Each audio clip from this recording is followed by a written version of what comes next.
And we bring the life to this area. To the sweet... Oh yeah, but that brings... Check out, dude! 1,000 years in the past? Look at these guys! They had these sweet electro swords, which, by the way... Oh. Zert! Alright, so yeah, we gotta save this guy. I'm able to confirm a time shift has occurred within the space. Any impact on the blue stones creates a sustained temporal disruption field in the surrounding area. Readings show that this area is in the past time state. Alright, cool, well, whatever. So yeah, these guys, when you first wake them up, so yeah, if these guys get a chance to block you, you fail, because if these guys get a chance to block you, basically... Oh, look, he's in a cage. Oh, get it! Oh, damn it. I was going to show something really quick, but I messed it up. I'll show you. It happens a lot in the future.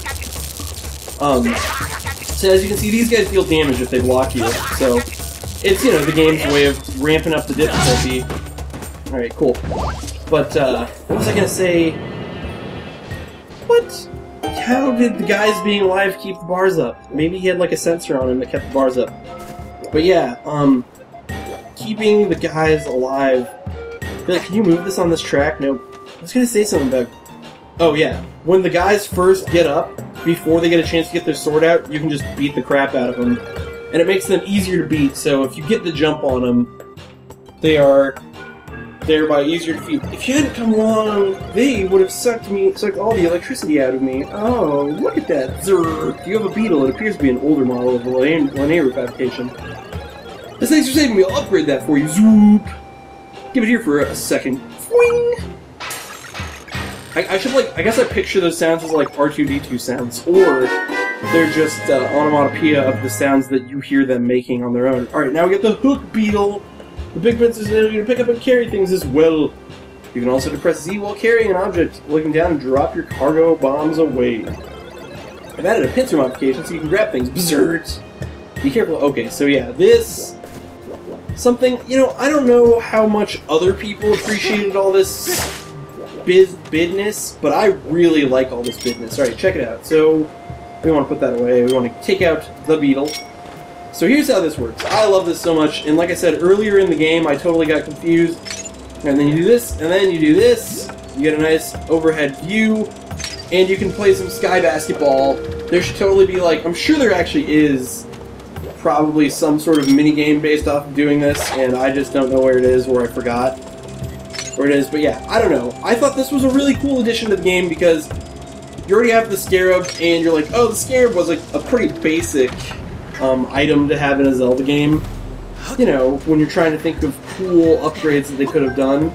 But then you get that upgrade and it's like, oh, actually that was really well thought out, and like, that's kind of fun.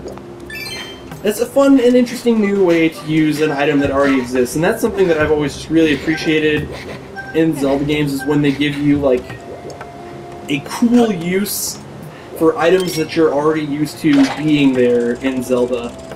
I feel like that's like an important staple of the game, especially since there's been so many Zelda games. It's actually hard to come up with like completely 100% new items, and maybe that's me making excuses for the makers of the game too much, but I really do feel like it is kind of tough to get brand new stuff all the time.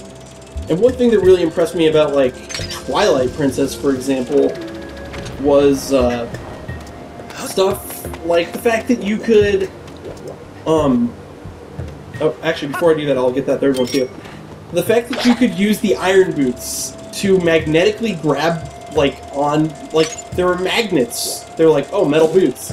I don't even think you used the iron boots to sink in water in that game. They had a totally new use, and it was crazy gravity puzzles. But honestly, though, on the other side of the whole gravity, or the whole iron boots things, albeit they did introduce a new way of iron booting. Crap. Albeit they did introduce, like, a completely unique way for the iron boots to work. One way in which I was actually disappointed with the iron boots was the fact that it really just extended the length of a dungeon and just made so there was some upside down and sideways parts in the dungeon. But it was still, like, it was cool, it was unique, and Twilight Princess did introduce one of my favorite uses for an item, which, it was one of those video game moments where you're just like, oh my gosh, this is so cool. Like, once it happened, you knew it was special. It was the double hook shot. Like, I don't know if other people like the double hook shot as much as me, but I thought, oh, I guess I gotta, let's see what we got. I thought the double hook shot was really awesome. Like, it was just a cool item.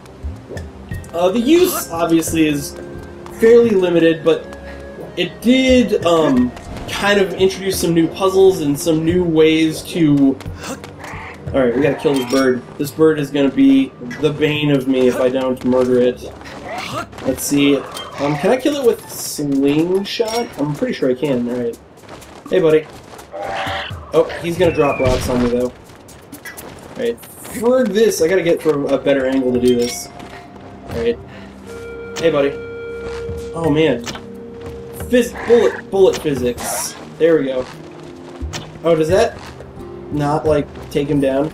I guess you have to drop bombs on him, and that's the only way to do it. Well, whatever. We can drop a bomb on his... We can drop a bomb on his bitch ace, but he will... The birds... Not necessarily a he. They could be she's. I mean, you know, it's protecting a roost. Could be a she. But, let's see here. I think, yeah, I was like, the birds will fly around and stuff, so you gotta do this with skills. Is the bird... Oh no, he's roosting. I was like, is the bird running, or is it roosting? Alright, let's take out this bird. Can I do that? Yeah! Bird ain't got shite on me. Oh, and it drops 20 of the rupsters. I always love a couple extra rupsters, and I should probably grab some bombs. Dude, you should be able to, like, set a bomb if, like, there's no bombs in an area, but I'm sure they don't have a lot of areas like that. You should be able to... Oh, crap. Oh, okay. You should be able to set a bomb into your gun, into your beetle, into your scarab, and just shoot it. Right? Does this do anything? I forget. I think... Oh, this... I know what this does. It turns them into, yep, a walkable upon platform. This is actually a staple of this area. You have to do that. Oh, crap. Except... I didn't let my stamina recharge because I am a tardiot. How long is... Is he dead? No, I think they come back. Like, I was like, I have to... Actually... Yep, he's coming back. Oh, I made a mistake because... Oh, get my stamina back. Oh, there it goes. I can still make it. I can still make it. Yeah. Yeah. Alright, so there's a Skyward Strike bubble over there. Can I take these things out with, slingshot, or do I have to bond them? Let's find out. Or do I have to roll over them with a thing? Okay, so that stuns them. And then maybe I can... Yep, I can get him from there. Nice! Alright, that makes life a little bit easier. I think you have to, like, time this thing pretty well to get the, Oh! See, now he's onto me, which means I timed it badly. Alright, oh well. Let's run over here so I can get him... He needs to go back to where he was for me to get that Skyward thing over there. How long is he going to be stunned for? Alright, perfect. Yeah, basically, I don't want him to come after me if I want to be able to get that, the goddess cube over there. I was trying to think of what I was calling them, what, Skyward Strikies or something? They are goddess cubes. That is what they are called. That is what they have been called. That is what they will always be called. Alright. We're gonna go get the goddess cube, because goddess cubes, hopefully it'll give me a heart piece. The problem is, you never know what you're going to get out of those goddess cubes. I wish it was just always heart pieces, but that would just make life boring if there was only one way to get heart pieces and it was guaranteed to be goddess cubes. So it's okay with me that sometimes they're like treasures, they're rupees. Which, by the way, I'm glad I bought that wallet edition, because look, I'm already up to 580 rupees, so... You know, rupees in this game. That's something I want to address this game did right. They brought the use of rupees back, which, I don't know, maybe I'm the only person that feels that they managed to do this, but basically, the way I feel about rupees in this game, in a lot of the prior games, especially like Ocarina of Time and Majora's Mask, rupees weren't that useful. Majora's Mask, you get some heart pieces and stuff by saving rupees and whatever, but, ugh. Like, in this game, I really, in Twilight Princess, if you decided to do the stuff with the magic armor, rupees became a little bit useful, but realistically, rupees in this game like are actually legit-so quit-so items that you need to get, I feel like, to do stuff. There's, I don't know, the secrets. I'm trying to figure out the best way to say why I like rupees in this game. And I think it's just because the secrets that rupees make available to you are more useful than they have been in previous games. Like, Beetle has a lot of useful items. He's got items that track different stuff. Alright, so this is not something that we can come do yet. We have to wait until we get future abilities before we can do anything over here. But yeah, like, stuff that you can get from Beetle and all kinds of stuff, it actually makes rupees something that you want to have. The upgrading system makes rupees more desirable. But one thing I did feel, on a side note of rupees being more desirable in this game...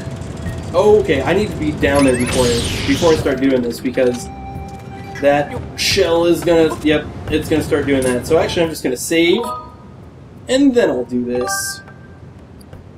But yeah, I don't know. In previous games, just rupees, you could never buy anything useful. Especially Ocarina of Time is an amazing example of that. Alright, forget it. I'm just gonna cut past...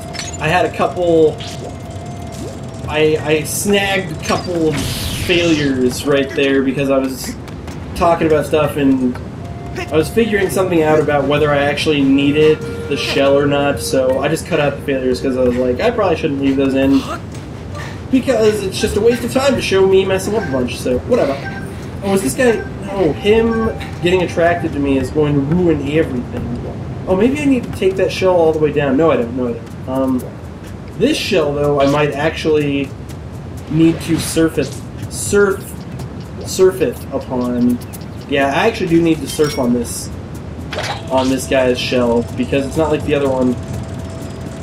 This one, you legit so quit so need to ride it. There we go. Oh, crap, drop. Oh, did I get him? Somehow I magically got him, even though I was being a fool and letting myself to go. Oh, come on, get up there. Get up there! Let your stuff recharge! Alright, yeah, so this one you need to surf down the way. And is there any secrets over here? There's a big blob jerk. And... Dude, there's gotta be secrets. They wouldn't let me come over here if there wasn't secrets. Trying to figure out what I can accomplish by going over there. It looks like nothing, but... Maybe... Man, let's do it. There's no way the game would just let me do this without giving me a reason to. Like, that's the thing, is video games, well, well-designed video games, don't let you do stuff and then it's just, like, leads you to dead ends. But there are plenty of video games where I've played where it'll allow you to do something and then it just turns out that it's a dead end and you're like, really? You just let me just waste extra time running to a dead end? It's like, why'd you even put that corner of the map in? But I guess technically it's more realistic that way to have stuff. Oh, so this just lets you get to a ferry. Oh, I don't need a ferry right now, so that's kind of worthless. Oh well, let's do this over again now. I should probably just go the way I'm intended to go right now. Come back for secrets later. Obviously, you can see there's a bunch of hookshot targets all over the place over here, because that's what these little triangular pattern things are, the new hookshot targets, but you can probably guess that. I mean, a seasoned Legend of Zelda player, I feel like, can just look at those and be like, oh, so this is hookshots now. Dude, there's gotta be something over there. I am not gonna rest until I find that there's something over here. Well, there's 2 plants. Maybe this unlocks a shortcut? 10 roops, okay.